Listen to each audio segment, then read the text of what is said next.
শিক্ষক সমাজক লজ্জানত কৰিছে দীনেশ গোস্বামীয়ে। স্কুল খালীয়েকক পাতিছে CEO, পত্নীক পাতিছে অধ্যক্ষ। শিক্ষকৰ নিচিনা পবিত্ৰ বৃত্তিত নিয়োজিত হৈও কৰোণাৰে চপাইছে ধন। শ দুখীয়া নিচলা কৃষকৰ পৰা 5,000ৰ পৰা 25,000 টকাকৈ সংগ্ৰহ কৰিছে এই দীনেশ গোস্বামীয়ে।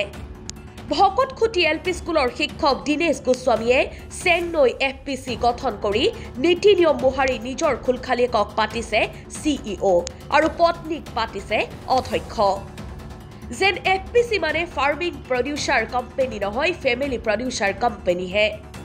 নলবাৰী কৃষি বিভাগৰ কোটি টকীয়া কেলেংকাৰীৰ ফাইল ইতিমধ্যেই পাইছেগৈ মুখ্যমন্ত্ৰীৰ তদাৰকী কোষৰ টেবুল।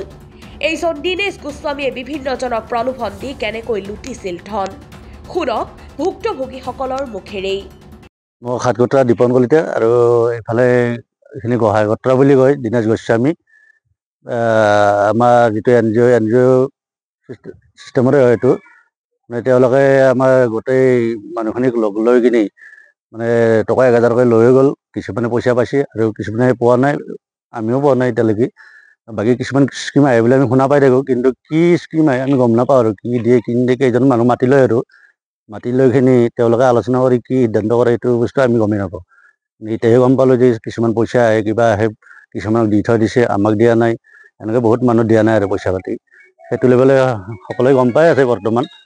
গতিকে এইটো এটা আলোচনা ভাল বিবেক কৰি কিনি চিন্তা কৰি কিনি গোটেইখিনি মানুহ লগ লগাই কিনি সমালোচনা কৰাটো আমি ৰাইজৰ হৈ এইটো বিচাৰোঁ আৰু এইটোতো আমি 1 কোটি টকা নে কি এনেকুৱা পাইছোঁ আৰু গতিকে সেই 1 কোটি টকা কেনেকুৱা কি আছে তেখেতে ক'ত খৰচ কৰিলে এইটো উচিতভাৱে তদন্ত কৰি কিনি সকলোকে সকলোৱে জানক। যদি তেখেতে উপচয় কৰা নাই তেনেহ'লে আমিও গম পালে ভাল হ'ব, আৰু যদি তেখেতে উপচয় কৰিছে তেনেহ'লে তেখেতক ধৰিব লাগে। সাতকতৰা গাঁও মোৰ ল'ৰাৰ তাৰপৰা 1,000 টকা লৈ গৈছে আৰু নাৰিকলৰ পুলি কিবা 4টা না 6টা দিছে, 4টা সেই দি আৰু একো বস্তু দিয়া নাই, কিবা দিম বুলি ফুচলি আছে। দীনেশ গোস্বামী সিহঁতে নিছে কিবা হেৰি শ্ৰীমালি দিম বুলি একো দিয়া নাই। ইটাক গেলি সুতো নাই, মূলো নাই, একো নাই, একটা নয়া বস্তুই বনাই বহুতক দিছি, কিন্তু আমাৰ দেখি একো দিয়া নাই, টকাও নিলাক। দীনেশ গোস্বামী 1,000 কোটি টকা নিছে। এই তাতে গোহাঁইগোটৰা চেংনৈ তাতে এটা NGO হেৰি কৰিছিল, কৰি পেলাই তেওঁলোকে এইটো NGOটো দীনেশ গোস্বামী তেওঁলোকে আমাৰ তাৰমানে শ্বেয়াৰহোল্ডাৰৰ ভাগত 1,000কে টকা লৈছিল।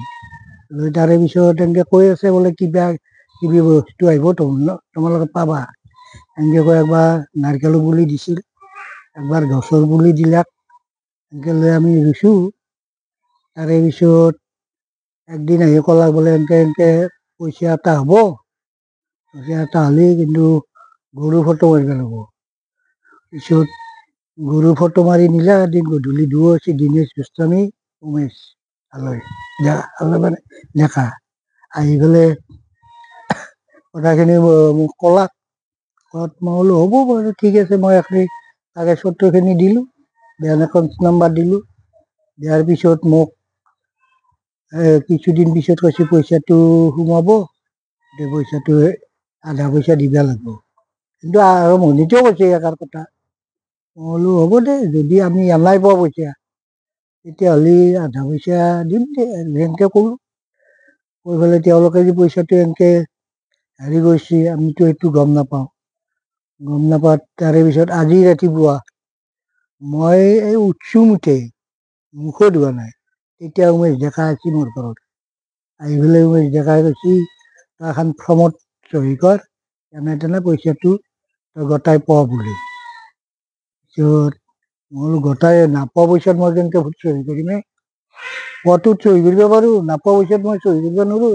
এনেকৈ কৈছোঁ। ইতিমধ্যে মোৰ ৰিটাৰ্ণ ফৰ্মখন অহা নাই উমেশৰ লগত, কৈছে কালি আহিম দে। এনেকৈ কৈ পেলাই গুচি গৈছে। মনোগ্ৰামখন বিচাৰি নাপায়, গুচি গৈছে। মই বোলো যাচোন, সেইটো মই দুই এটা সুধো যদি কাৱে চহী নকৰে মইনো আকলাইকিয়া কৰোঁ যদি চবে কৰে ময়ো কৰিম যা এনেকৈ কৈ তাক পঠাই দিছোঁ এতিয়া কাৰ কাৰ চহী কৰিছে কি কৰিছে মই সেইটো নাজানো আৰু এখনেই কথা ঘৰৰ পৰা বেংককলৈকে লৈ গৈছিল মই ক'লো বোলে ইয়াতে ওলাম দে পইচাটো আমাৰ লক্ষ্মণে ওলাই না বোলো ইয়াতে ওলাও নে মই আগদিনীয়া এইটো মধ্যে লক্ষ্মণৰ তাতে চাই আহিছোঁ পইচাটো সোমাইছে মই বোলো ইয়াতে ওলাও সি ইয়াতে নোলালাক মোক বাইকত ঘৰৰ পৰা লৈ গৈছে লৈ যায় আৰু মইতো আৰু পইচা পাতি নিয়াই নাই মই মাত্ৰ 40,000 ওলাইছোঁ বেছি গোটাই ওলোৱা নাই গোটাই ওলালে আৰু লাগব এনে 22,000 কিমান টকাৰ কথা কৈছিল 20,000 ওলাই পেলাই সিহঁতক দি দিলোঁ তাক আৰু আহিবাৰ সময়ত মই বোলো মই এতিয়া যাম কিয় ঠিক নাই মোক গাড়ী ভাড়াটো দি গাড়ী ভাড়া দিলাক 200 টকা দিলে এনেকৈ লৈ মই গুচি আহিলোঁ ঘৰত 20,000 টকা দিছোঁ তাক